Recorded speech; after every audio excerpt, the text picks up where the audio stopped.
The wormhole shouldn't have felt like this. Goku had performed instant transmission thousands of times, locking onto Kai's signatures across universes, dimensions, and even through time itself.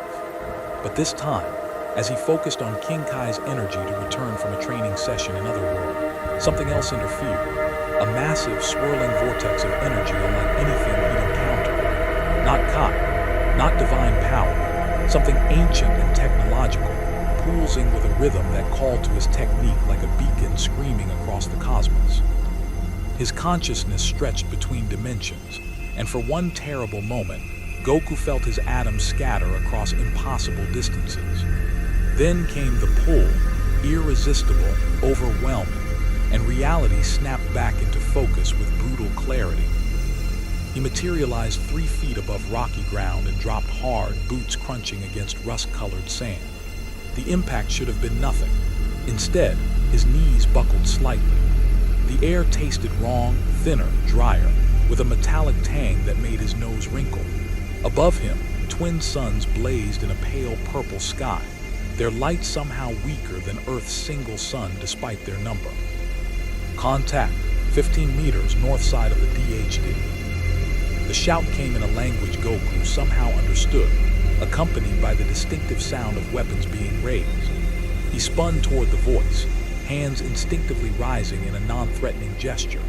4 figures in mottled green and tan uniforms crouched behind stone ruins, weapons, some kind of compact black rifles, trained directly on him. Behind them stood a massive ring structure, easily 30 feet tall, with strange symbols carved around its circumference. The inner ring still glowed with residual blue energy, wisps of light fatting like morning mist. "Identify yourself," barked the lead figure, a tall man with short-cropped gray hair and hard eyes. His weapon never wavered, and Goku recognized the stance of a seasoned warrior, even if the fighting style was unfamiliar. Hi," Goku waved, trying for friendliness despite the tension crackling through the air. "I'm Goku, Son Goku. Sorry for dropping in like this. My instant transmission went kind of haywire and..." "O'Neill, we've got incoming." A woman with short blonde hair and glasses glanced at a handheld device, her face paling. "Staff weapon signatures, lots of them. The Jaffa are doubling back." The gray-haired man, O'Neill cursed under his breath. "Carter, dial us home. Daniel Teal covering positions. And you," he jabbed his weapon toward Goku. "You're coming with us or you're staying here to explain yourself to some very unfriendly locals. Choose fast." Before Goku could respond, the air filled with a harsh metallic shriek. Over the ridge behind them, figures appeared, dozens of them, wearing ornate armor that gleamed gold and silver in the double sunlight. They carried long staff-like weapons that crackled with orange energy, and their faces, Goku's eyes widened. Their faces were concealed behind helmets shaped like serpent heads, with glowing eyes that tracked movement with predatory focus. "Jaffa Kree," the roar echoed across the ruins, and the staff weapons began firing. Bolts of superheated plasma screamed through the air. The woman Carter worked frantically at a pedestal covered in buttons beneath the giant ring, her fingers flying across symbols. The ring itself began to move, massive sections rotating with deep, resonant clanks that Goku felt in his chest. One symbol locked into place with a decisive thump, and a wedge of light flared on the ring's edge. "Chevron 1, encoded," Carter shouted. O'Neill's weapon barked in controlled bursts, the sharp crack cutting through the plasma weapon's wand. "Anytime now, Carter." A plasma bolt struck the stones inches from Goku's head, spraying him with superheated rock fragments. His combat instincts overrode confusion. These armored warriors were attacking, threatening these strangers who'd at least given him a choice. That made the decision pretty simple. Goku moved. One moment, he stood by the ring. Next, he appeared in the center of the advancing Jaffa formation, moving faster than their eyes could track. He didn't power up, didn't need to for opponents at this level, but his fist connected with the lead warrior's armored chest with precisely calculated force. The Jaffa flew backward 30 feet, crashed through 2 of his companions, and sprawled unconscious in the sand. What the? O'Neill's startled curse was drowned out by another deep clank. Chevron 2, encoded. Goku weaved through the Jaffa ranks like wind through grass, disarming rather than killing. Staff weapons clattered to the ground. Helmeted warriors staggered back, armor dented, shocked by an enemy who moved like lightning and struck like thunder but didn't take lives. It reminded him of the early world martial arts tournaments, before gods and universe destroyers, just skilled fighters who could be beaten without being killed. A staff weapon was discharged point-blank at his chest. The plasma bolt struck his gi and dissipated against his chi-reinforced skin, leaving nothing but a scorch mark on the orange fabric. The Jaffa, wielding it, stumbled backward, voice cracking with something that sounded like fear. Chevron 5, encoded. Teal'c, you seeing this? O'Neill's voice carried a mix of awe and concern. Indeed, the response came from the largest of the four, a dark-skinned man with a golden symbol emblazoned on his forehead. His voice was deep, measured, and his eyes tracked Goku's movements with recognition that went beyond surprise. He fights with honor. He could slay them easily, yet shows restraint. Goku grinned despite the chaos, catching a staff weapon mid-swing and using its momentum to flip its wielder into 3 more Jaffa. I don't like killing if I don't have to. These guys don't seem evil, just brainwashed slaves to false gods, the big man Teal'c finished, his weapon covering the stunned Jaffa. But they will not show you the same mercy. Chevron 7, locked. The massive ring erupted with energy. A horizontal vortex exploded outward like a tidal wave of liquid light, then snapped back into a shimmering vertical pool of blue-white energy that rippled like water but hummed with power that made Goku's teeth ache. The event Horizon, that's what his mind supplied, though he didn't know why, cast dancing shadows across the ruins. Go, go, go! O'Neill grabbed Goku's shoulder, or tried to. His hand passed through empty air as Goku finished disabling the last group of Jaffa with a spinning kick that would have made Master Roshi proud. Carter dove through the shimmering portal and vanished. The younger man with glasses, Daniel, followed, then Teal'c, moving backward with his weapon trained on the recovering Jaffa. O'Neill gestured sharply at the portal. Karate Kid, whatever you are, if you want answers instead of being a Goa'uld science project, move your ass. More Jaffa were cresting the ridge, and these carried different weapons, some kind of crystalline devices that pulsed with golden light. Goku's instincts screamed danger. Not deadly danger, but something else. Something that wanted to capture, to contain. He made his choice and sprinted for the ring. The event Horizon felt like diving through ice, water, and fire simultaneously. Goku's vision exploded into a tunnel of light and impossible geometric patterns that his eyes couldn't quite focus on. His body felt stretched and compressed at once, every atom singing with energy that wasn't Kai but something colder, more mathematical. For exactly 2.3 seconds, he somehow knew the precise duration. He didn't exist as matter, only as information traveling through a wormhole connecting 2 points separated by thousands of light years. Then he was stumbling forward onto a metal ramp, and the portal behind him collapsed with a thunderous boom that echoed through a massive underground chamber. Unscheduled off-world activation. A voice blared from speakers. Iris holding. Goku caught his balance, looking around in wonder. The chamber was enormous.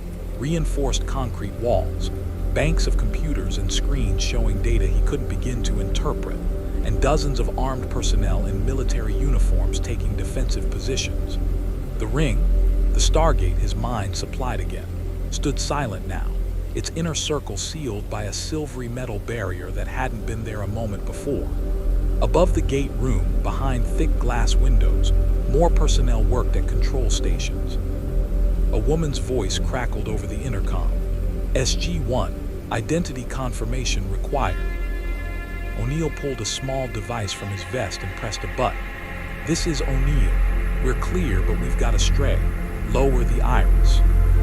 The metal barrier spiraled open like a camera shutter, revealing the dormant Stargate beyond. O'Neill turned to Goku, his weapon lowered but not holstered. his expression caught between curiosity and military caution. "Okay, Goku, welcome to Stargate Command." O'Neill's tone was conversational, but his eyes were pure steel. "Now, you've got exactly 30 seconds to explain what the hell you are before my people decide you're a threat to national security in this planet. And trust me," he gestured to the dozens of weapons now trained on Goku from multiple firing positions. "We've dealt with some pretty weird stuff coming through that ring, so make it good." Goku scratched the back of his head, offering his most disarming smile. "Well, that's kind of a long story. See, I'm a Saiyan from Earth, a different Earth, I think, and I was trying to teleport home when something grabbed my technique and pulled me here instead. That ring of yours," he pointed at the Stargate. "It's got this incredible energy signature that my instant transmission must have mistaken for a Kai signature. I've never felt anything like it. Ancient but powerful, really powerful." Carter emerged from a side entrance, having shed her field gear for a simple uniform. Her eyes were bright with scientific curiosity. "Instant transmission. Are you suggesting you have the ability to teleport across interstellar distances using some kind of biological quantum entanglement?" Sure," Goku shrugged. "I just focus on someone's energy and move there. Usually works great, today not so much." "Major Carter, analysis." A new voice called from the observation deck above.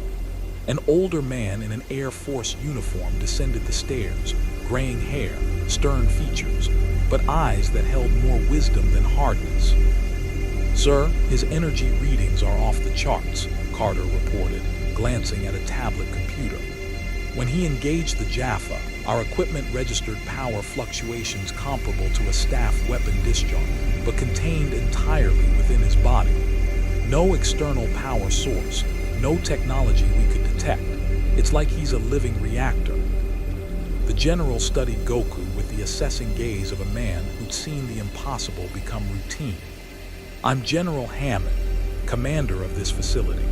You helped my people escape a hostile situation, which buys you the benefit of the doubt. But we've learned the hard way that powerful beings from other worlds often have agendas that don't align with Earth's interests." "I just want to get home," Goku said honestly. "My friends and family are probably worried, but I'll help however I can while I'm here. That's what my grandpa and Master Roshi taught me, help people who need it." Teal'c stepped forward, his golden forehead symbol catching the harsh fluorescent light. "General Hammond, I sense no deception from this warrior. His restraint in combat speaks to honor. The Jaffa he struck will live, though they served false gods. Few possess both the power to kill easily and the wisdom to choose otherwise." "Plus," Daniel added, cleaning his glasses nervously, "if he wanted to hurt us, he had plenty of chances on P3X888. Instead, he saved our lives. That has to count for something." O'Neill holstered his sidearm with a theatrical sigh. "I can't believe I'm saying this, but the alien kung fu master gets my vote too. Though for the record, Carter, I want a full workup on how someone can just appear out of thin air. That's not in the mission briefing handbook." Hammond nodded slowly. "Very well. Son Goku, you'll be our guest until we can determine the nature of your arrival and whether we can assist your return home. Major Carter, work with him to understand this instant transmission ability. Colonel O'Neill, debrief in 1 hour. Teal'c, Daniel," he paused, his expression softening slightly. "Good work out there. Dismiss." As the team dispersed, Goku felt the weight of dozens of eyes still watching him. Through the observation windows, he caught glimpses of people pointing, talking urgently into phones, typing frantically at computers. His arrival had clearly caused a stir in this place, this Stargate Command. But beneath the underground facility, deeper than conscious thought, Goku felt something else. A pulse, a rhythm. The Stargate itself, dormant but not dead, its energy signature still resonating with the same frequency that had pulled him across dimensional boundaries. And beyond that, spreading outward through the gate room's very walls, he sensed a network, vast, ancient, connecting this place to thousands of others across distances his mind couldn't fully comprehend. He traveled between universes before, fought gods and demons, trained in dimensions where time moved differently. But this was something new. A galaxy connected by ancient technology, where military tactics met alien civilizations, where Earth itself was just one small world in a network of thousands. And somewhere in that network, if he understood Carter's brief explanation correctly, there might be a way home. If you want to see more characters enter different universes, hit that subscribe button and drop the name of a character and the universe you want to see them in down in the comments below. Indeed. O'Neill reappeared at his elbow, offering a canteen of water. So, Goku, you mentioned fighting gods. Please tell me that was a figure of speech, because we've had some really bad experiences with people claiming to be gods. Goku accepted the water gratefully, the liquid helping to wash away the strange metallic taste the Stargate had left. Oh no, I meant it literally. Gods of destruction, Kais, even the Omni King himself. But they're not like these false gods Teal'c mentioned. They're different. O'Neill stared at him for a long moment, then turned to Carter, who returned with an armful of scanning equipment. Carter, add theological implications to your analysis. This is going to be a very long debriefing. As medical personnel approached with scanners and sample collection kits, Goku settled into the strange new reality he'd stumbled into. The Stargate loomed behind him, silent and waiting, and somewhere beyond it lay a galaxy full of wonders and dangers he'd never imagined. He just hoped they had good food while he figured out how to get home. The medical bay smelled like antiseptic and uncertainty. Goku sat patiently on an examination table while Dr. Janet Fraser, a petite woman with kind eyes and the no-nonsense demeanor of someone who'd seen too much strangeness to be easily surprised, studied readouts that made her frown deepen with each passing minute.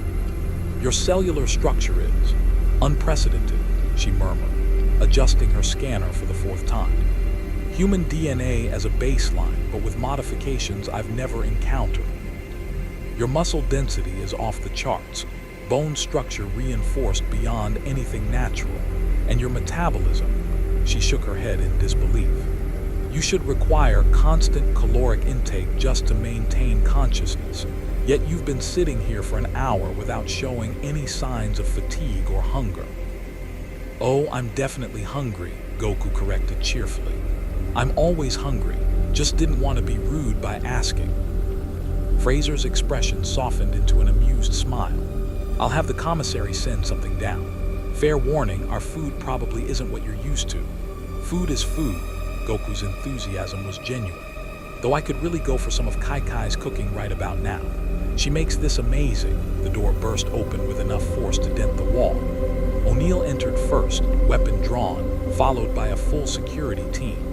But it was the man behind them who made Goku's instincts suddenly scream a warning. He looked human, expensive suit, graying hair, pleasant smile, but something was wrong. The way he moved was too smooth, too calculated, and his eyes, for just a fraction of a second, they flashed with a golden light that definitely wasn't normal. Colonel O'Neill, how dramatic, the man said, his voice dripping with amusement that felt rehearsed. I'm simply here representing the NID's interests in our unexpected guest. Surely that doesn't warrant such hostility. The NID doesn't have interest here, Simmons. O'Neill's weapon never wavered, and you're about 3 seconds from being escorted off base by armed Marines. Want to make it too? Major Carter appeared in the doorway, slightly out of breath. Sir, he bypassed 3 security checkpoints. I don't know how. Because I have authorization. Simmons produced credentials that looked official, though Goku noticed O'Neill's jaw tighten with barely suppressed anger. The Pentagon is very interested in beings with extraordinary abilities, especially ones who can teleport and demonstrate combat effectiveness against Goa'uld forces. Son Goku represents a potential asset that shouldn't be monopolized by Stargate Command. He represents a guest. General Hammond's voice cut through the tension like a blade. The general descended the stairs from the observation level, his presence immediately shifting the room's dynamic. Not an asset, not a resource, A person who assisted my team and deserves our protection, not exploitation. Your authorization means nothing here, Simmons. This is my command. Simmons' pleasant mask slipped for just a moment, revealing something cold and calculating beneath. General, I urge you to reconsider. The technology, or biology, that allows instantaneous teleportation could revolutionize military operations. Earth needs every advantage we can get against the Goa'uld threat. Goku raised his hand like a student asking permission to speak. Excuse me, I'm right here, and I'm not anybody's weapon or experiment. I just want to help my new friends and find a way home. Of course, Simmons turned that calculated smile toward Goku, and the NID could facilitate that. We have resources that Stargate Command lacks.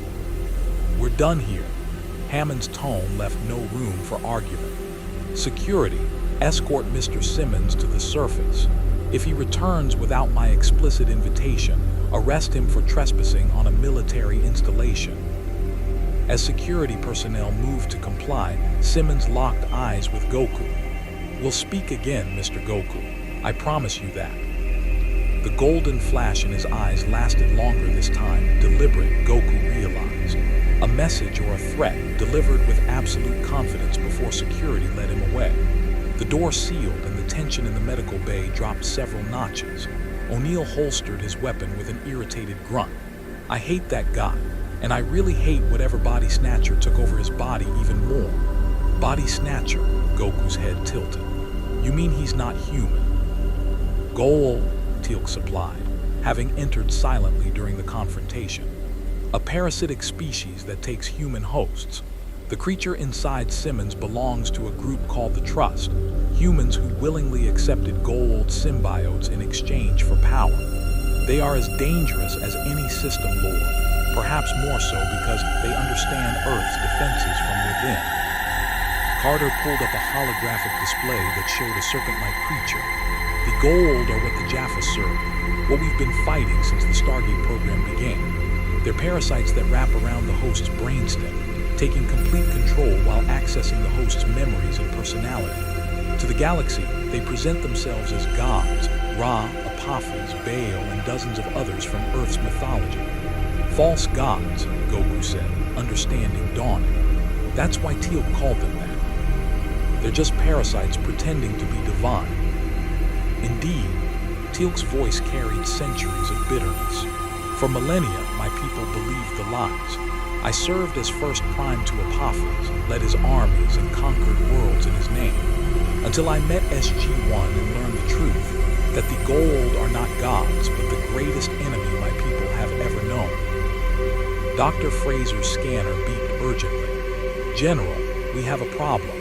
Goku's energy signature is being tracked. I'm detecting probe signals. Someone's trying to lock onto his biosignature through our sensor network. Hammond's expression hardened. Source. Off-world. Multiple sources, actually. Carter worked frantically at a computer terminal. Sir, it looks like every Goa'uld sensor array within 20 light-years just lit up. They're all trying to triangulate his position.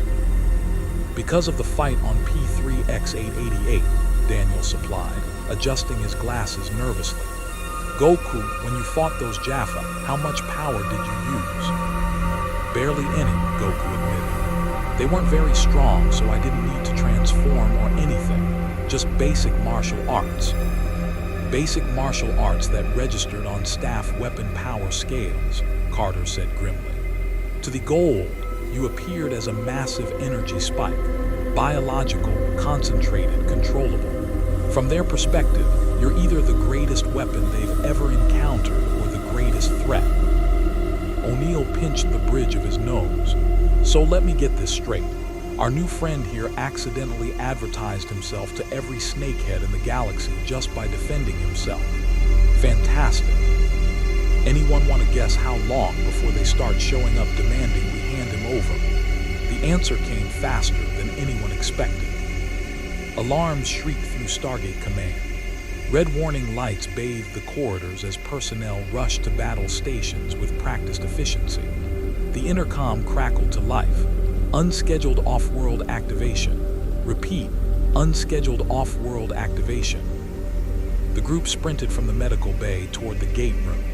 Goku easily kept pace, his senses already reaching out to assess the threat.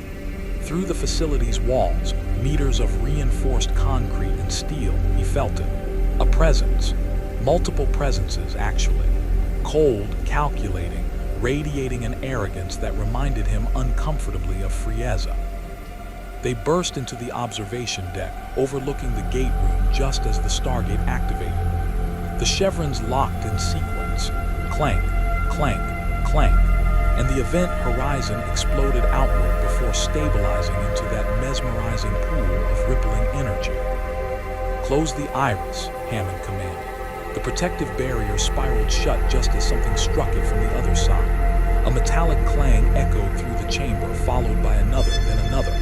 Whatever was trying to come through was being atomized against the barrier, but they continued to try. "We're receiving a transmission," the communications officer reported. "Audio only. Put it through," Hammond ordered. The voice that filled the gate room was rich, cultured, and absolutely dripping with menace.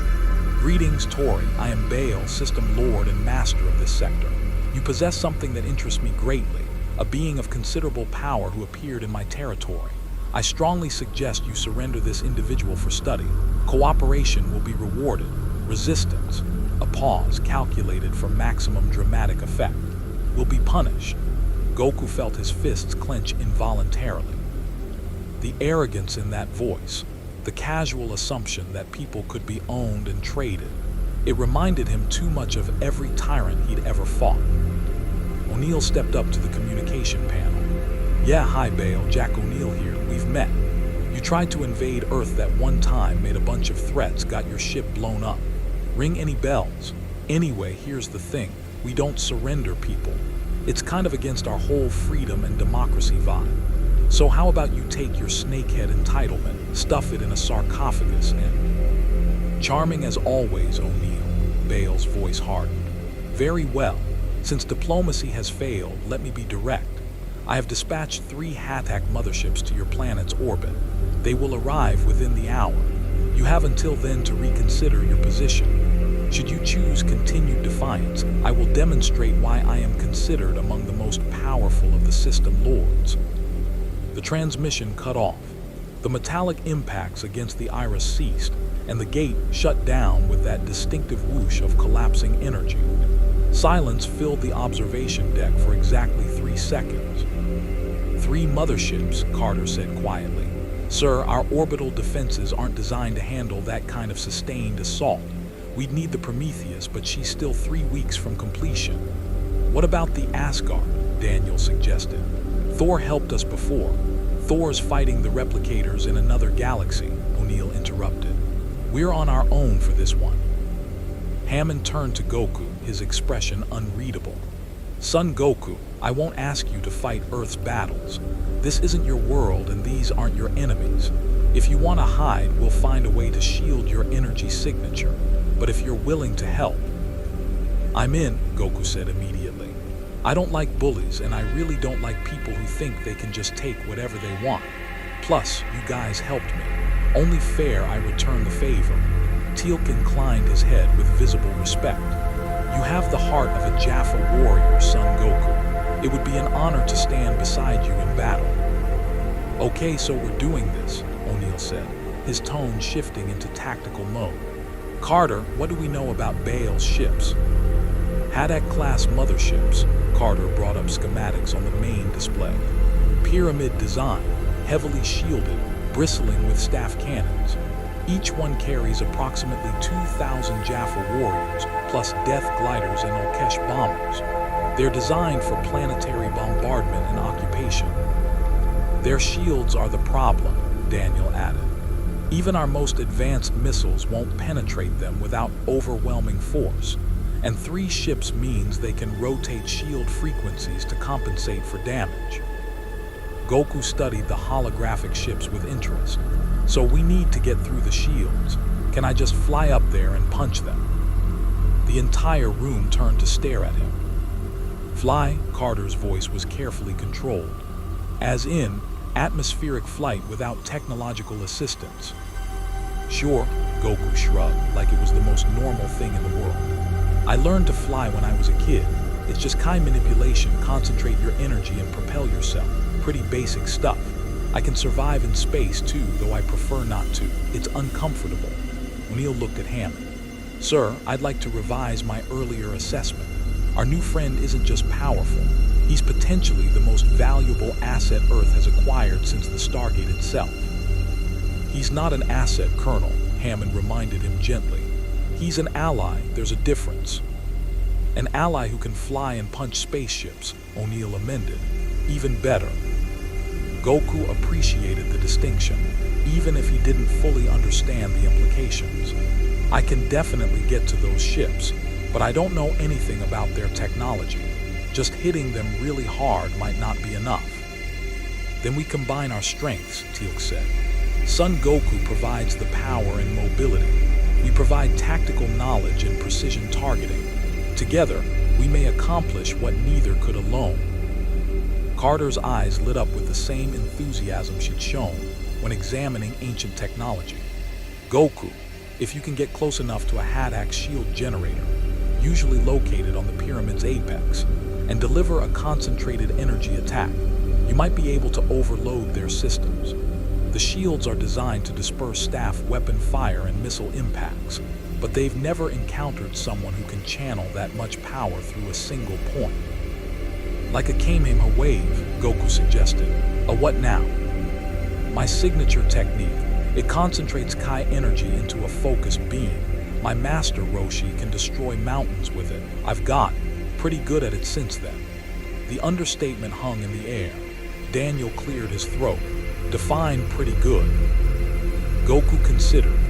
Well, the last time I used my full power Kamehameha, I was fighting someone who could destroy planets. We were in space at the time because we didn't want to accidentally blow up the Earth. Does that answer your question? Hammond removed his glasses and cleaned them slowly, a gesture Goku was starting to recognize as the General's way of processing information that challenged his worldview. Major Carter, work with Goku on targeting coordinates. Colonel O'Neill, prepare SG-1 for immediate deployment. If Baal's ships are coming, we need every advantage we can get. Sir, a technician called from the communication station. We're detecting hyperspace windows opening in Earth's orbit. Multiple contacts. They're early. On the main display, 3 massive pyramid-shaped vessels materialized against the black backdrop of space.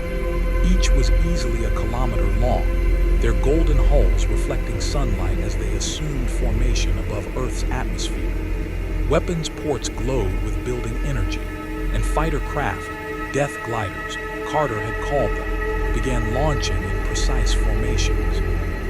Baal's voice returned, amplified through every speaker in Stargate Command. Your hour has expired, Tori. I see no signs of cooperation. Very well. Let this demonstration teach you the price of defying a System Lord. I will commence bombardment of your military installations in 5 minutes. After that, I will target your cities until you surrender the being you're harboring. He's scanning, Carter reported, fingers flying across her keyboard. Their sensors are actively searching for Goku's energy signature, sir.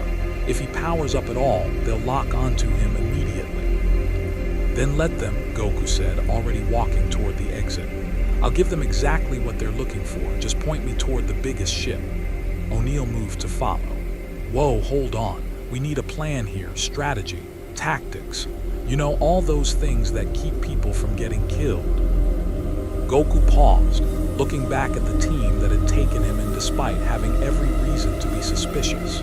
These people, O'Neill, Carter, Daniel, Teal'c, Hammond, they'd shown him trust when they could have shown him fear. They defended him from their own government's greed.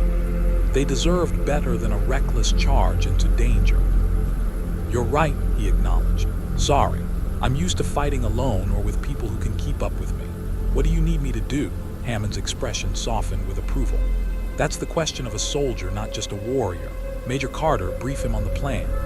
As Carter pulled up tactical displays and began explaining shield frequencies, weapon placements, and optimal attack vectors, Goku felt something shift inside him. this wasn't going to be like fighting Cell or Majin Buu. This was military operations, coordinated, precise, where every action had consequences beyond just the immediate fight. These people had been doing this for years, defending their planet against impossible odds with nothing but tactics, teamwork, and determination.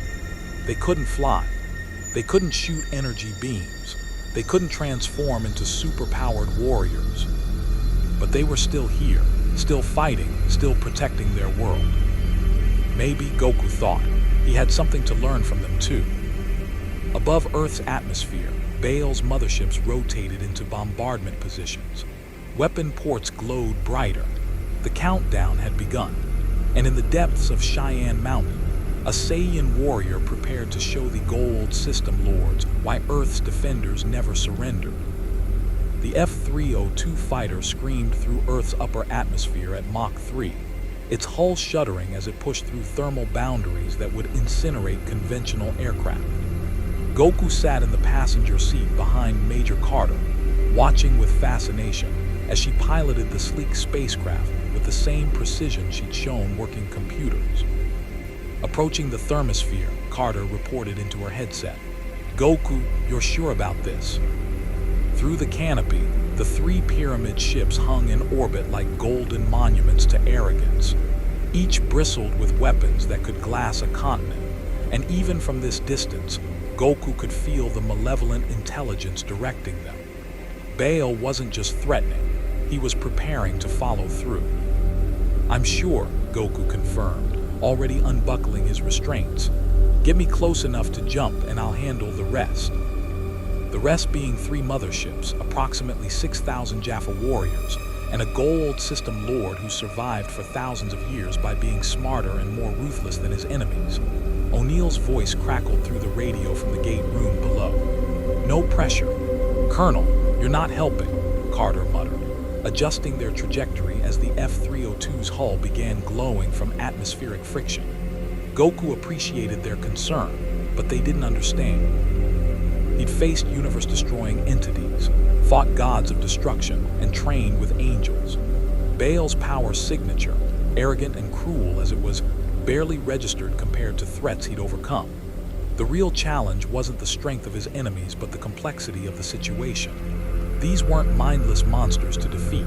They were people, Jaffa warriors enslaved and brainwashed, human hosts trapped inside their own bodies, and a galaxy-spanning empire built on millennia of oppression. Punching harder wouldn't free them. This required something more nuanced than raw power. "Son Goku," Teal'c's voice joined the communication channel. "The Jaffa you will face believe they serve gods. Many have never known freedom. If you can avoid killing them." "I will," Goku promised. "They're victims too, right? Just like you were." A moment of silence then. "You honor the warrior's path, son Goku. Kel Shah, my friend." The F-302 broke through the last atmospheric layer, and suddenly they were in the silent black of space. The 3 Hattak motherships filled the viewport, close enough now that Goku could see details. Hieroglyphic markings on their hulls, the geometry of their shield emitters, the organized chaos of death gliders swarming around them like insects defending a hive. "Their shields are at maximum strength," Carter reported, scanning her instruments. "Those glowing points at each pyramid's apex, those are the primary generators. But Goku, they're designed to disperse energy attacks across the entire shield matrix. Even with your power, a direct assault might not." "What if I hit all 3 at once?" Goku interrupted. "Really fast before they can compensate." Carter's hands froze on the controls. "That's theoretically possible, but the precision required. You'd need to strike each generator within microseconds of each other, with exactly the right amount of force to overload, without giving them time to redistribute power. The slightest variation and they'd just reinforce the weakest shield." "So I need to be fast and accurate," Goku summarized. "I can do that." "He does possess great confidence," Teal'c observed dryly. "He also just suggested simultaneously attacking 3 capital ships separated by hundreds of kilometers," Daniel added. "I'm not sure if that's confidence or insanity," Goku grinned. Back home, My friend Vegeta says those are the same thing. The lead Haddak's weapons ports suddenly blazed with golden light. Staff cannons rotated toward the tiny F-302 with predatory focus. They've locked onto us. Carter yanked the control stick hard, and the fighter spiraled into evasive maneuvers. Bolts of superheated plasma screamed past the canopy, close enough that Goku felt their heat through the reinforced glass. Now would be a good time for that plan, Goku. Goku placed 2 fingers against his forehead, searching. He'd been practicing since Carter's briefing, trying to understand how instant transmission interacted with this universe's technology. The Stargate's energy had pulled him here, a massive, ancient network that created stable wormholes through subspace. His technique did something similar, but using Kai instead of ancient machinery. What if he could combine them? There he felt it. Not Kai's signatures like he was used to, but energy concentrations. The shield generators burned bright in his mind's eye, 3 distinct points of power screaming their locations across the void. And beyond them, smaller signatures, thousands of them. The Jaffa warriors, each carrying a symbiote whose biological energy registered faintly against the background radiation of space. And one signature that burned brighter than all the others combined. Cold, calculating, ancient, Baal himself. Carter, when I leave, get back to the gate room, Goku said. And tell O'Neil. Tell him I'll try not to break his planet's orbit. What is that even? Goku didn't hear the rest. He popped the canopy manually, Carter's startled shout cut off by the explosive decompression, and launched himself into space. The void hit him like a physical force. No air meant no sound, no way to regulate temperature except through Kai control.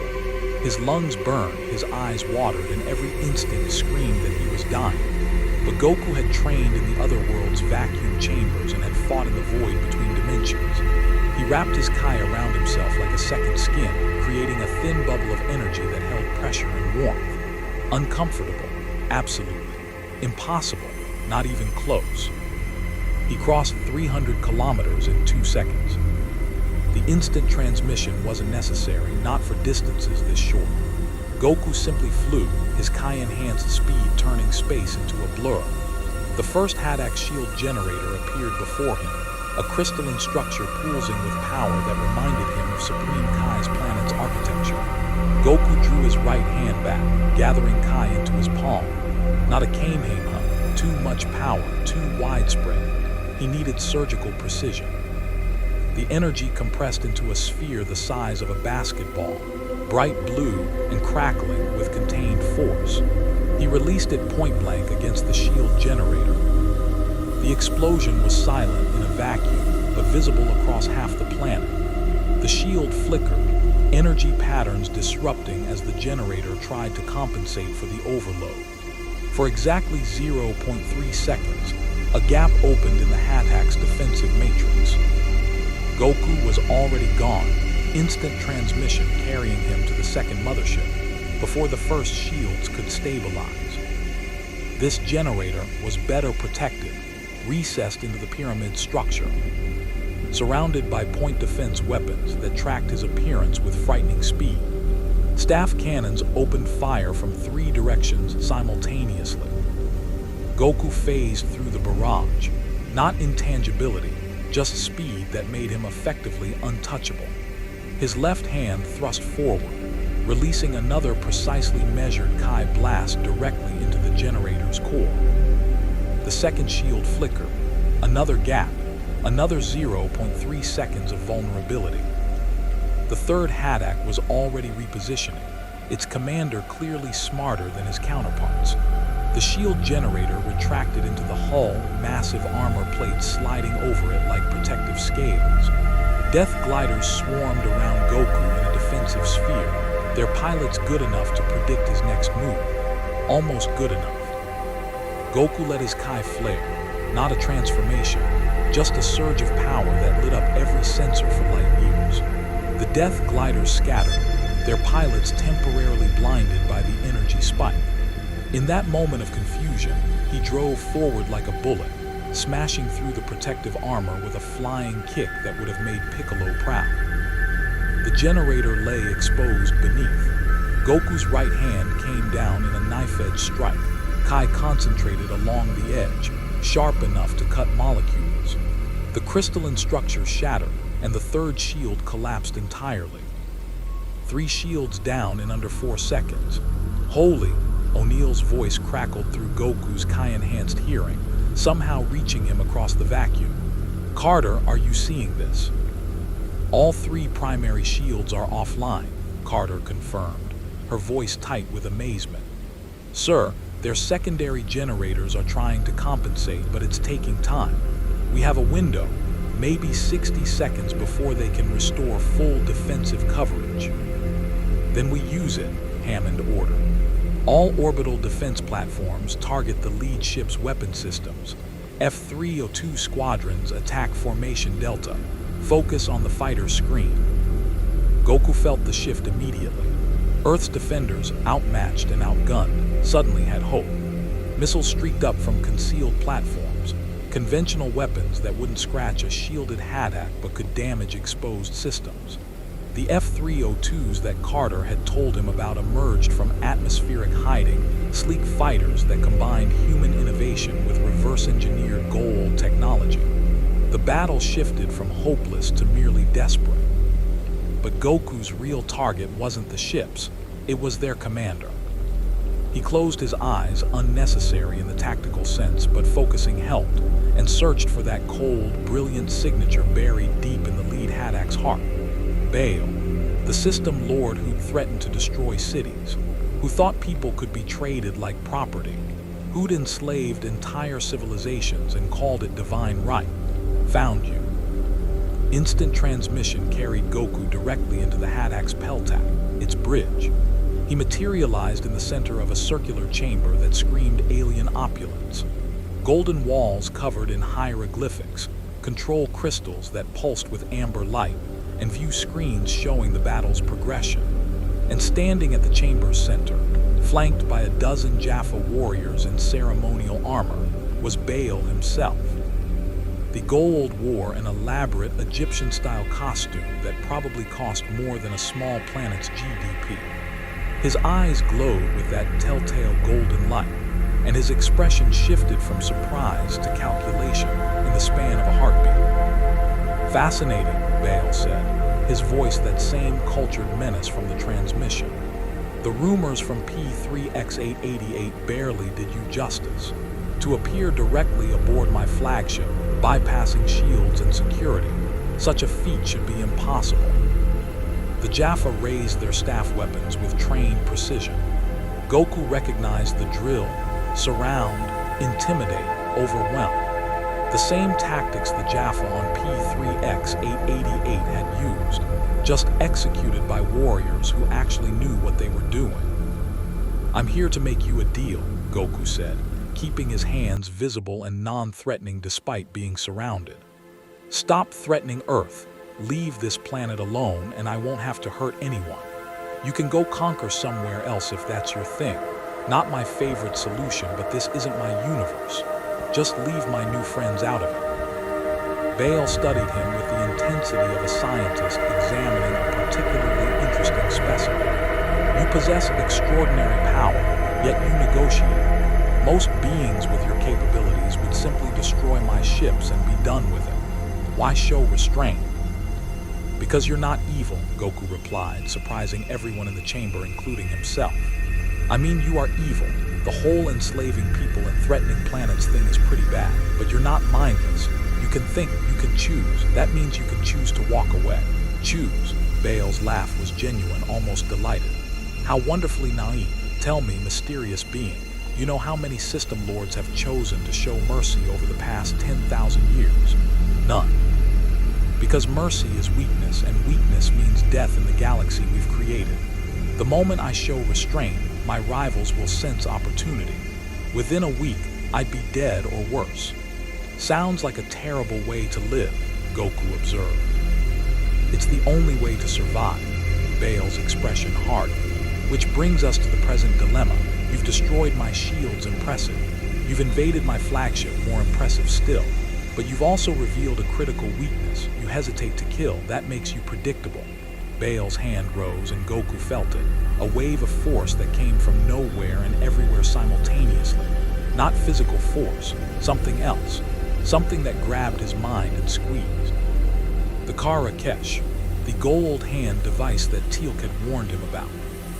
Pain exploded through Goku's skull, a sensation completely different from physical damage. It felt like someone was rifling through his thoughts, trying to dominate his will through sheer mental force. He'd experienced mind control before, Babitti's magic, for instance, but this was more invasive, more personal. His Kai flared instinctively and the mental assault shattered like glass against diamond. Baal's eyes widened fractionally, the first genuine surprise Goku had seen from him. Impossible. The Karakesh has subjugated billions. Your mental fortitude is. Trained by the best, Goku finished, rubbing his temples where the pressure had been worst. Listen, I didn't come here to fight you, but if you keep pushing, I'll show you exactly what I'm capable of. And trust me, you won't like it. For a long moment, System Lord and Saiyan stared at each other. Baal's tactical mind worked visibly behind his eyes, weighing options, calculating odds. Then he smiled, a genuine expression that somehow made him more dangerous, not less. You're wasted on the Torah, Baal said conversationally. They'll never fully appreciate what you represent, but I would. Serve me willingly, not as a slave, but as a partner, and I'll give you access to knowledge spanning millennia, ancient technology, worlds to explore, challenges worthy of your abilities. All I ask is your loyalty and your power. Not interested, Goku replied immediately. I've met people like you before. They always start with offers and end with threats. Besides, I like Earth's people. They're good fighters and they don't give up even when they should. That's worth protecting. Baal's smile widened. I was hoping you'd say that. You see, while we've been talking, I've been analyzing your energy signature. Fascinating. It operates on principles similar to Nakwada but entirely biological, which means... He pressed a crystal on his command throne. Throughout the ship, systems activated that Goku hadn't sensed before, hidden, dormant until needed. The chamber's walls suddenly glowed with intricate patterns that reminded him uncomfortably of the magical seals Kaioshin had once shown him. It means I can trap it. The energy field slammed into place before Goku could react. Not a physical barrier, something worse. It felt like being wrapped in chains made of cold mathematics, equations that calculated and nullified. His Kai didn't disappear, but suddenly accessing it felt like pushing through molasses. Ancient technology, Baal explained, clearly enjoying the revelation. A containment system designed to suppress ascended beings. It won't hold you forever. Your power is too unique, too alien to these devices. But it will hold you long enough for my Jaffa to secure you properly. And then, my dear anomaly, will discover exactly what makes you so special. The Jaffa advanced with renewed confidence, their staff weapons trained on Goku's center mass. Outside the viewport, Goku could see Earth's defenders struggling against the two remaining Hattaks, their brief advantage evaporating as the Goa'uld ship's backup systems brought secondary shields online. He'd made a mistake, tried to negotiate when he should have acted, showed mercy when Baal only understood power, but that didn't mean the fight was over. Goku took a deep breath, difficult through the suppression field but possible, and felt for the Kai inside him. The field wasn't blocking his power, it was dampening it, slowing its flow, which meant he just needed more power to overcome the resistance. His aura flickered to life, faint at first but growing steadier. The suppression field crackled, its ancient equations struggling to adapt to an energy source they'd never been designed to contain. Impossible, Baal repeated, but this time the word carried concern instead of surprise. That field can contain Ascended. I'm not Ascended, Goku interrupted, his hair beginning to lift from an invisible wind. I'm a Saiyan, and we don't know when to quit. Golden light began building around him, and deep in Cheyenne Mountain, Every sensor in Stargate Command started screaming warnings that something unprecedented was about to happen. The transformation came not with an explosion, but with precision. Goku had learned control over the years, how to channel Super Saiyan power without announcing his presence to every corner of the universe. But Baal's suppression field forced a different approach. Instead of restraining the transformation, he let it build gradually, golden energy bleeding through the ancient containment system like water through cracks in a dam. His hair lifted first, black strands brightening to gold. His eyes shifted from dark to turquoise, and his aura solidified from flickering potential into blazing reality. The suppression field shrieked, an actual audible sound as technology designed for ascended energy beings encountered something it had no framework to understand. The field shattered. The backlash sent golden lightning arcing across the Peltak's crystalline controls. Jaffa warriors stumbled backward, their staff weapons suddenly feeling inadequate against a being who radiated power like a miniature star. Even Baal, ancient, experienced, accustomed to the impossible, took an involuntary step back from his command throne. "What are you?" The question emerged without Baal's usual calculated composure. Goku rolled his shoulders, feeling his power flow freely again. The Super Saiyan transformation always felt like coming home, familiar, comfortable, right. "I'm someone who doesn't like bullies. Last chance, Baal, leave Earth alone." "My lord," one of the Jaffa, the first prime, judging by the more elaborate armor, stepped forward despite obvious fear. "I will destroy this. You will stand down," Baal commanded, his tactical mind reasserting control. "All of you lower your weapons, now." The Jaffa obeyed immediately, though confusion rippled through their ranks. Baal studied Goku with renewed intensity, and his expression shifted from shock to something far more dangerous, genuine interest. "You transformed," Baal observed. "Increased your power output by orders of magnitude through biological metamorphosis. No technology, no external power source, just," he gestured at Goku's golden aura. The scientific implications alone are staggering, and you ask me to leave peacefully, which suggests you still haven't grasped your strategic position." "My strategic position," Goku echoed. "You're standing on my flagship, surrounded by 6,000 Jaffa warriors and enough weaponry to glass a continent. Your allies are in orbit, outmatched by my remaining ships, and most critically," Baal's smile returned, sharp as a blade, "you've just demonstrated you can be contained by ancient technology. Imperfectionally, temporarily, but the principle is sound. Given time and proper modifications, I could build a prison that would hold even you." Goku's fists clenched. "You're threatening to imprison me." "I'm explaining reality," Baal corrected. "You could kill me, certainly. Destroy this ship, probably. Perhaps even defeat my fleet single-handedly. But can you protect Earth from every Goa'uld System Lord simultaneously? Because the moment word spreads, and it will spread, that a being of your power exists and can be captured, every System Lord in the galaxy will come hunting. Not for Earth, for you." The weight of those words settled over the Peltak like a physical presence. Through the viewport, Goku saw Earth hanging in space, blue, green, beautiful, and terrifyingly fragile. He'd protected his own Earth countless times, but that Earth had Z-fighters, Dragon Balls, and defenders who could match planetary threats.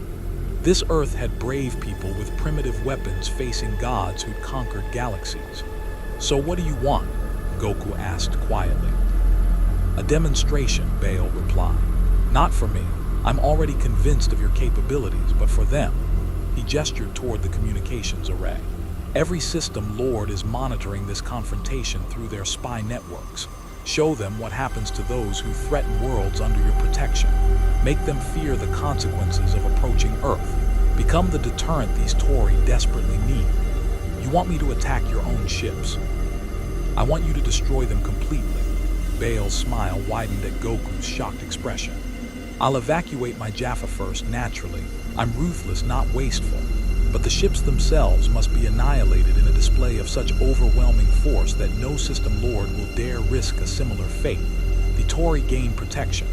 I gain a reputation for surviving an encounter with an unstoppable force. Everyone wins.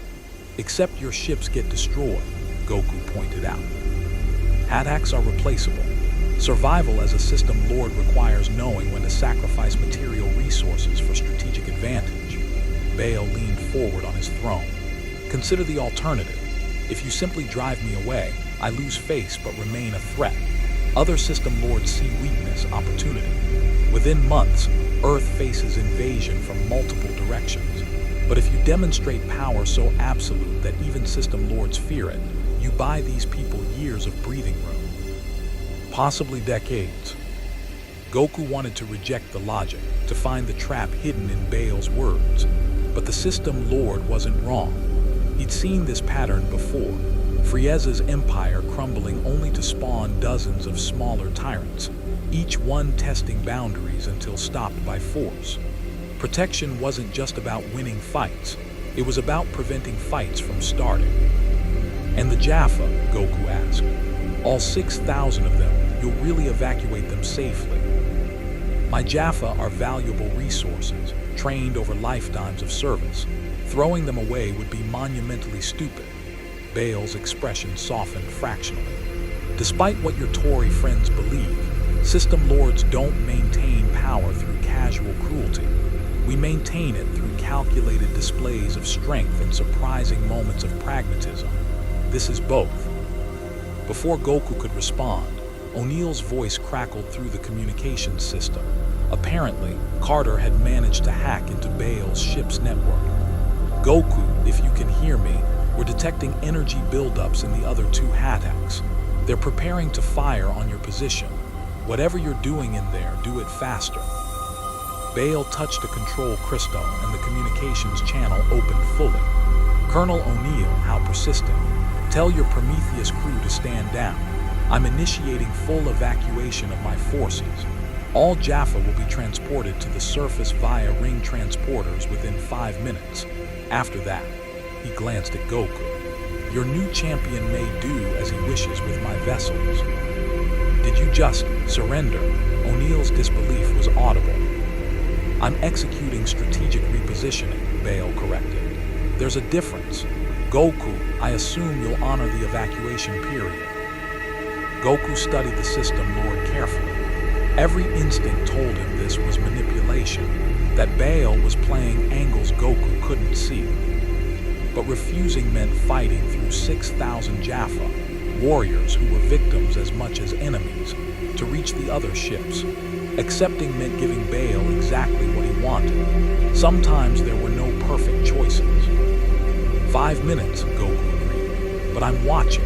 If I sense any of your people trying to attack Earth's defenders during the evacuation, you'll do something terrifying and permanent. Yes, I understand. Baal rose from his throne with fluid grace. First Prime Korak, initiate full evacuation. All personnel to designated surface coordinates. Authorization Baal 77 Theta. The Peltak erupted into organized chaos. Jaffa moved with military precision, evacuating through corridors toward ring transporter platforms. Baal himself made no move to leave, instead watching Goku with that unnerving analytical intensity. You're not evacuating, Goku observed. I'll transport at the last possible moment. A system lord who flees before his warriors loses their respect. Baal tilted his head. Tell me, Goku, in your universe, do beings of power rule through strength or serve through duty?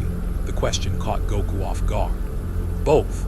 I mean, there are gods and kings, but the strongest people I know protect others because it's right, not because they want to rule. How refreshingly naive. But Baal's tone wasn't mocking, it was almost wistful. Here, power and rulership are inseparable. The strong dominate, the weak serve, and mercy is suicide. You'll learn that eventually. Either you'll adapt to this galaxy's realities or it will break you. Maybe, Goku admitted. Or maybe I'll change the galaxy instead. Baal laughed, genuine, surprised, and for a moment almost warm. I hope you try. It would be extraordinary to watch. And Goku, when word of this spreads, when system lords start hunting you in earnest, remember, I was the one who chose strategy over pride. The enemy who shows wisdom today may become the ally you need tomorrow. Before Goku could respond, golden rings materialized around Baal, and the System Lord vanished in a column of white light. Throughout the three haddocks, evacuation proceeded with impressive efficiency. Goku watched through his Kai sense as thousands of life forces were transported to Earth's surface in designated zones that SGC forces quickly surrounded. The ships themselves grew silent, emptied of crew, now just massive constructs of technology waiting for their fate. Goku, all Goa'uld forces have evacuated, Carter reported. Our teams are containing them on the ground. No resistance so far. They're just surrendering. I don't understand what happened up there, but Baal kept his word. Yeah, Goku said quietly, stepping toward the Peltak's viewport. He did, which somehow makes this more complicated, not less. Through the crystalline window, Earth hung like a jewel against the void. Somewhere down there, people were going about their lives, completely unaware that their planet had almost been destroyed. They trusted people like O'Neill, Carter, and Hammond to protect them from threats they couldn't imagine. Now they were trusting him. Goku extended his hand, gathering Kai into his palm. The energy formed into a sphere, bright blue and crackling with barely contained force. Not his full power, not even close, but enough, more than enough. Carter, how far back should your ships pull? He asked. How large an explosion are we talking about? Goku considered the three haddocks, their positions, and the energy required to overcome their hulls even without shields. Pretty large. Tell everyone to get at least 1,000 kilometers clear, maybe 2,000 to be safe. 2,000 Goku, that's, Carter paused, recalculating. That's beyond conventional nuclear yields. Are you sure you can? I've destroyed planets before, Goku interrupted gently. By accident mostly, when I was fighting someone and things got out of hand. 3 ships, I can handle it. The channel went silent for several seconds. Then Hammond's voice, measured and calm. All forces fall back to minimum safe distance. Prometheus, establish a defensive perimeter around Earth. Son Goku, the shot is yours. Goku flew through the emptied corridors of Baal's flagship, passing through the ring hangar where death gliders sat abandoned, through the vast Peltak that had held thousands of enslaved warriors, out into the void of space itself. He positioned himself between the 3 pyramids, enormous constructs that had terrorized worlds, now silent monuments to tyranny waiting for judgment. He thought about Baal's words, about system lords who couldn't show mercy without being destroyed, about a galaxy built on 10,000 years of oppression, about the cruel logic that said might made right and compassion was weakness. Then he thought about Gohan, Kai, Krillin, and everyone else who taught him that strength without kindness was just cruelty, about Master Roshi's lessons, true martial arts meant protecting the weak, about his own journey from country boy to defender of Earth, learning that power was responsibility, not privilege. This galaxy needed to learn the same lesson. Ka-me. Energy gathered between his palms, blue light intensifying as he compressed more and more Kai into a single point. This wasn't rage or desperation. This was controlled fury, channeled through decades of training and refinement. Ha-me. The 3 haddocks rotated to track him, their automated defense systems activating despite empty crews. Point defense weapons locked on, staff cannons glowed with building charges. Even unmanned, the ships represented a threat to Earth's defenders. HAA. The Kamehameha wave exploded from Goku's hands in a column of pure azure energy that lit up Earth's orbit like a second sun. It crossed the distance to the first haddock in microseconds, struck the pyramid's exposed hull with the force of a collapsing star, and punched completely through. But Goku didn't stop there. He rotated mid-flight, sweeping the beam across all 3 targets with precision that made Carter's orbital calculations look simple. The energy wave carved through ancient metal and crystal, through weapon systems and power cores, through every system that made the vessels instruments of conquest. The first Haddock exploded from the inside out, its reactor overloading in a cascade of golden fire. The second followed milliseconds later, debris expanding in a spherical wave. The third tried to activate emergency thrusters, but Goku's beam caught it midway through the maneuver, severing it into 3 distinct sections that tumbled separately into Earth's gravity well, burning up in the atmosphere like meteors. In 6 seconds, 3,000 years of Goa'uld technological superiority became rapidly expanding clouds of superheated debris. Goku let the Kamehameha wave dissipate, his hands still smoking from the energy discharge.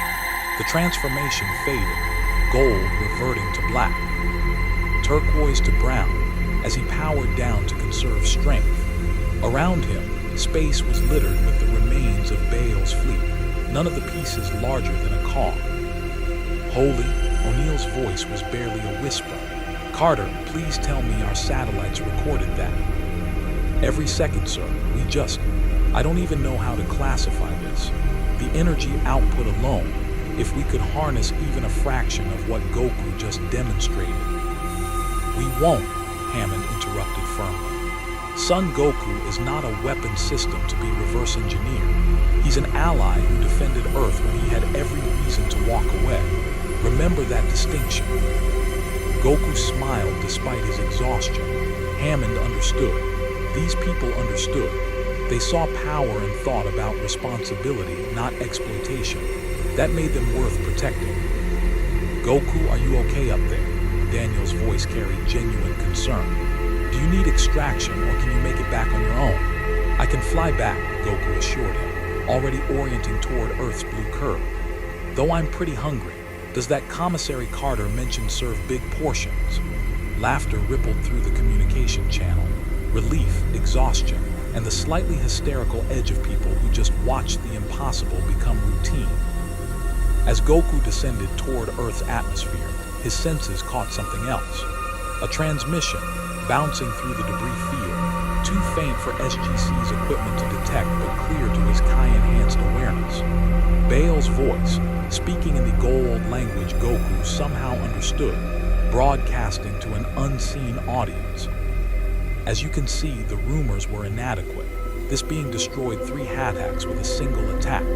Any System Lord who approaches Earth now does so knowing this warrior stands in their path. I survived only through strategic withdrawal. Consider that before making your own attempts. The transmission ended. Baal's final play, turning defeat into deterrence, using Goku's power to reshape galactic politics. It was manipulation, pure and calculated. It was also exactly what Earth needed. Goku punched through the thermosphere, his descent controlled by precisely applied Kai. Below, he could see Saiyan Mountain, the concealed entrance to Stargate Command, and the thousands of personnel who'd watched from underground as their newest ally defended their world. He'd come to this universe by accident, gotten pulled through a wormhole by technology he barely understood, met people who should have been strangers but treated him like family. And somehow, in defending them, he'd started to understand what Master Roshi had really meant about martial arts. It wasn't about being the strongest. It was about standing between the strong and the weak, using power to protect rather than dominate. This galaxy ran on different rules than his own. But maybe, with help from people like SG-1, those rules could change. One planet at a time. The commissary at Stargate Command had never been quieter. Goku sat at a table surrounded by 17 empty trays, working on his 18th serving of meatloaf with the kind of focus most people reserved for defusing bombs. Around him, off-duty personnel pretended not to stare while absolutely starving. He'd saved Earth from orbital bombardment roughly 3 hours ago, and the base was still processing what that meant. O'Neill dropped into the seat across from him, sliding over a cup of coffee Goku had learned to tolerate despite preferring water. "So, that happened. The food's pretty good," Goku offered between bites. "Not as good as Kai-Kai's cooking, but solid." "I meant the part where you vaporized 3 capital ships that have terrorized the galaxy for millennia. But sure, let's focus on the meatloaf." O'Neill's dry delivery made it impossible to tell if he was joking or genuinely annoyed. Hammond wants to see you. Debriefing. Standard procedure after missions that fundamentally alter Earth's strategic position in galactic politics. Goku swallowed his current mouthful and stood, grabbing 2 more rolls for the walk. Am I in trouble? I tried to minimize the debris field so nothing would hit Earth. Kid, you just became the most valuable asset, sorry, ally, Earth has ever acquired. You're the opposite of trouble. O'Neill led him through corridors that had grown familiar over the past day. Though we do need to talk about what happens next, because every snakehead with a death wish just got your highlight reel. The briefing room was packed. Hammond sat at the head of the table with SG-1 arranged on either side. Major Carter had 3 laptops running simultaneously, displaying data that scrolled faster than Goku could read. Daniel's whiteboard was covered in symbols and annotations. Teal'c stood at parade rest, but his expression held something that might have been pride. Son Goku, Hammond began without preamble. What you did today bought Earth the time we desperately needed. Intelligence estimates suggest your demonstration will deter direct assaults for at least 6 months, possibly longer. For that, you have my gratitude and the gratitude of every person on this planet who will never know how close we came to annihilation. You're welcome, sir. Goku shifted uncomfortably under the formal praise. Though I'm not sure I did it the right way, Baal kind of manipulated me into making exactly the statement he wanted. Feels like I got played. You got manipulated by someone who's been manipulating galactic politics for 6,000 years, Carter interjected. That's not a character flaw. That's tactical inexperience against a grandmaster. The important part is the outcome favors Earth's survival. Indeed, Teal'c agreed. Baal showed wisdom by recognizing when continued aggression would cost more than he could gain. You taught him that lesson, son Goku. That is no small achievement. Daniel cleared his throat, his academic nature surfacing. The larger question is what this means for Earth's role in galactic affairs. We've spent years trying to maintain a low profile, avoiding attention from powerful Goa'uld factions. Now, thanks to Goku, we have attention from every System Lord simultaneously. That's complicated. Complicated how? Goku asked. Carter pulled up a star map that showed the Milky Way galaxy dotted with different colored zones. These are territories controlled by various System Lords. Red is hostile to Earth. Yellow is neutral or unknown. Green represents our limited allies, mostly the Takra and Free Jaffa. Before today, we operated in the gaps between powers, using the Stargate network for surgical strikes and intelligence gathering while avoiding confrontation with major forces. And now, Goku had a sinking feeling he knew the answer. Now every faction knows Earth has access to power that can destroy Haddocks in seconds. That makes us either a threat to be eliminated or an ally to be courted. Either way, we lose our anonymity. Hammond's expression was grim but accepting. The question becomes how we manage that attention without escalating to full-scale war. O'Neill leaned back in his chair, balancing on 2 legs in a way that probably violated military protocol. Which brings us to you, Goku. You're not Earth military. You don't answer to our command structure. And unless Carter figures out this instant transmission thing, he glanced at the Major, who shook her head. You're stuck here until we find a way home for you. So what do you want to do? The question hung in the air. Goku had spent the past hours thinking about exactly that. He missed his family, his friends, his Earth. Training with Wise, sparring with Vegeta, the simple joy of flying over familiar landscapes. But leaving this Earth defenseless after painting a target on it felt wrong. I want to help, Goku said finally. I don't know how long I'll be here or if I can ever get home. But while I'm stuck in this universe, I can't just sit around eating your food, he paused. Well, I'll probably do that too. But I also want to do something useful, protect people, fight bad guys, the things I'm good at. We were hoping you'd say that. Hammond pulled out a folder that looked official and intimidating. We'd like to offer you a position with Stargate Command, not as military personnel. Your unique situation makes traditional enlistment impossible. Instead, as a special consultant with SG-1. You'd accompany them on missions, provide combat support, and help us navigate situations where conventional tactics aren't sufficient.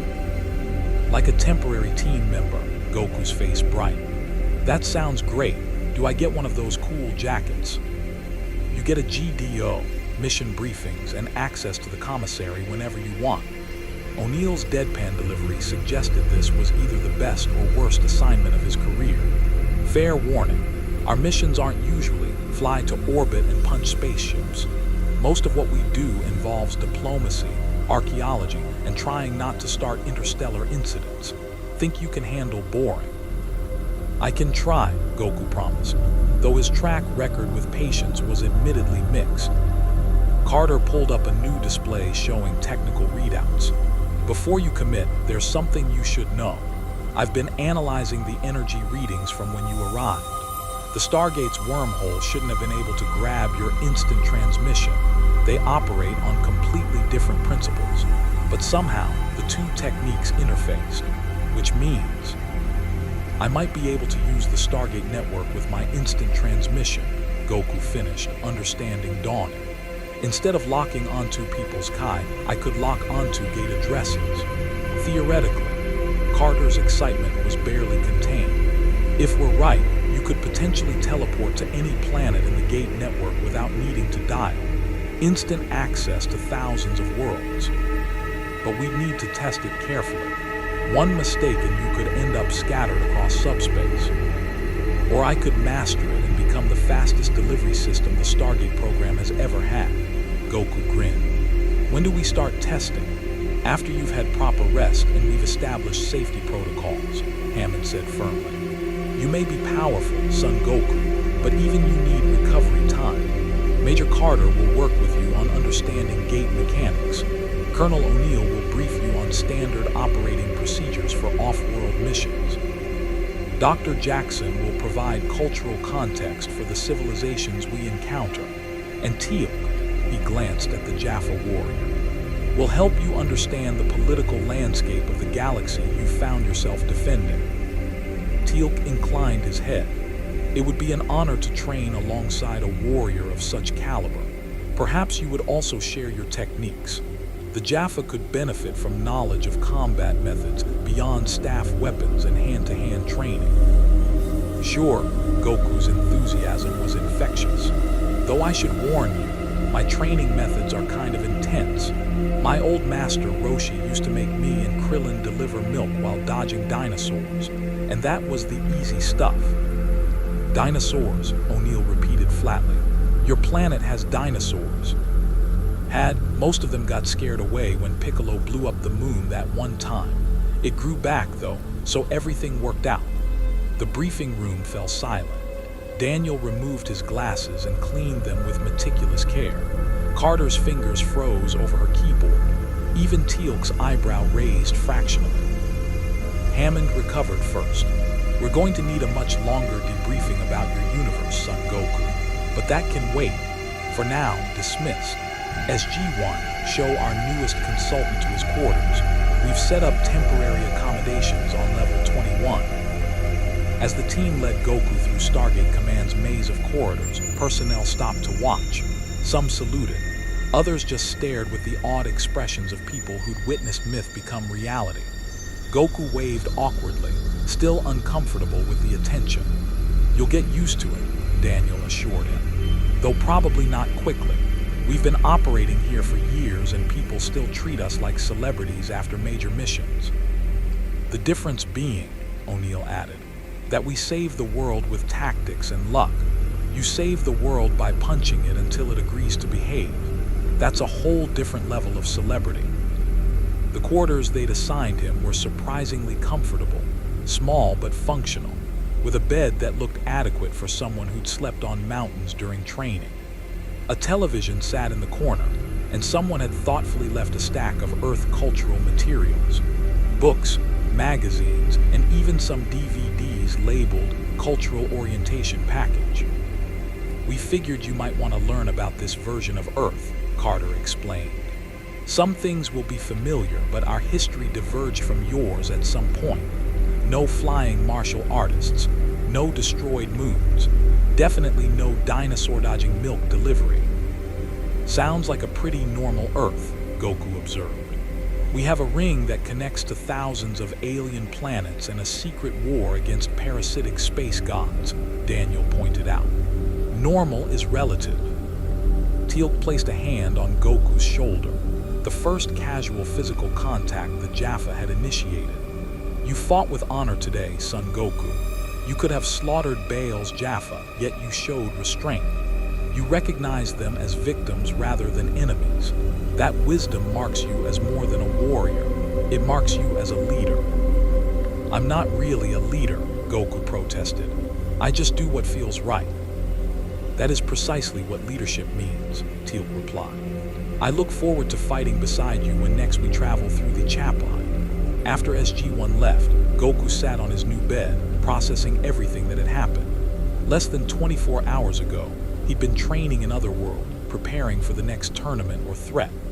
Now he was in an alternate universe, defending an Earth that wasn't quite his own, surrounded by people who fought gods with bullets and determination.